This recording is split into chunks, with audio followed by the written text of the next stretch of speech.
is there something to be said to the shorter rotation and the way that you guys are playing defense? It seems over the last few games, the 8-man rotation, there's a lot more communication and confidence out there.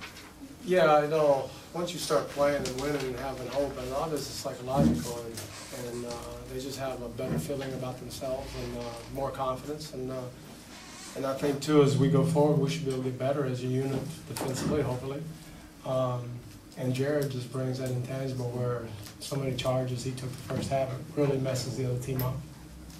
And Coach, speaking of Jared, although what he does often doesn't show up in the stat sheet, can you just talk about his contribution and the intangibles he brings? He's been playing really well for us, and like I said, the biggest thing is he just there are plays that kind of turn the game. And he's taking a charge when they had an easy layup, or he has a block shot and comes from behind and bothers a shot. All that stuff are things you don't really see, but as a coach, it's just really important. You can't have a good defense unless you have guys do that.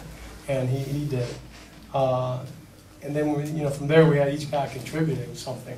Gallo hits a big three when we were dead in the water kind of. He hits a big three. His defense the whole night was good. And just go on. I think David, he had a big block at the end, which I don't think I've ever said that since I've been here. But he did. He had a huge block. So it's things are for 3 quarters we looked really good. Then we slacked off a little bit in the fourth. Speaking of the slacking off. What did you see when they cut the 23-point lead down to 9, and then what did you see from your team in terms of responding to that? Well, just that I thought that we just kind of quit early.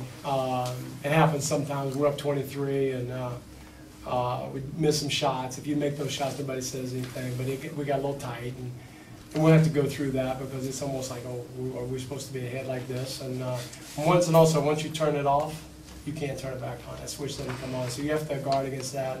And hopefully we'll learn from it, and we'll talk about it for sure. As good as you guys played, do you say anything to the team? You got a team coming here that's clearly down. You got to step on them and don't let them. These guys? Yeah.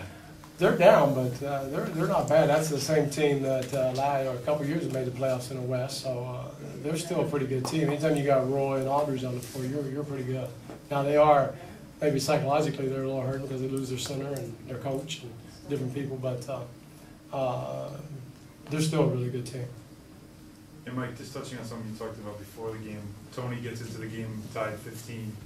He brings, he gets a steal right away. The type of energy he brought in on the defensive end. You talked about Jared, but did Tony also kind of give you that kind of thing where it kind of followed through with other players? I thought his first half was as good as as we would like from that role.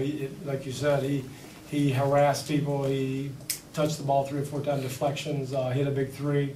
Then the second half, there was a little bit left to be desired, but that's because he's a rookie. That's what it's all about. But his first half, he played really well, really well.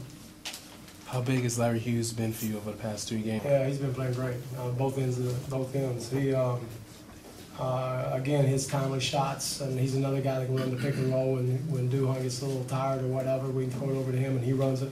And he hit some big threes tonight, especially in the third quarter. Hello, greetings. Welcome to So Much to Talk About here. Aftermath of New York Knicks' victory over the Portland Trailblazers. My pleasure to talk to one of the best point guards in the NBA over the past decade, for sure, Mr. Andre Miller. Pleasure to have you on. Thanks for having me. Yes, indeed. Long trip, for sure. Did it have a lot to do with some of the sluggish play in the first 3 quarters? They hit a lot of 3-pointers. That was a big part of the game. We only get less than 70 shot attempts, and they shot the ball well from the outside. And talk about throughout your career, you've definitely been definitely one of the most savviest players in the league. And talk about how as the years have gone on, how you've really used that used your wisdom and really been able to translate that into having a lasting career in the league. Well, the main thing is staying healthy. Yeah.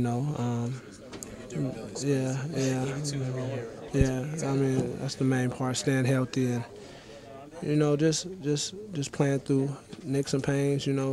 Having a routine. That's pretty much it.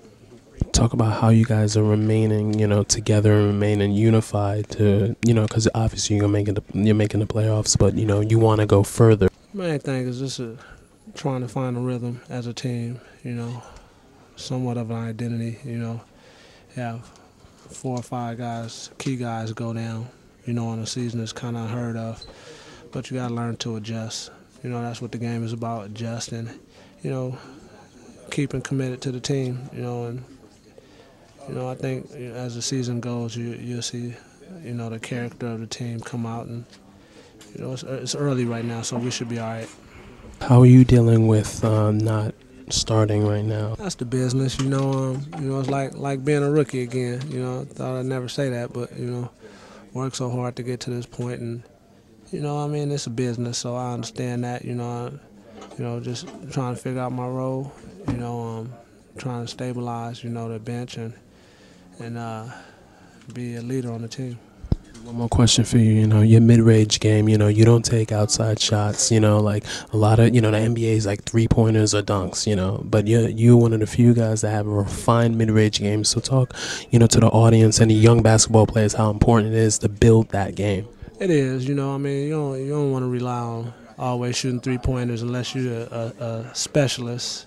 You know, you want to work on the things that is going to get you there. You know, the things that you're good at, just keep working on them, and everything will fall in place. But you know, I mean, the average three-point shooter is only going to shoot between 30 and 37% from the three-pointer. So you want to take higher percentage shots. You know what you can do, and you'll be all right. Andre, thank you for your time. Thank you so much. Definitely. All right.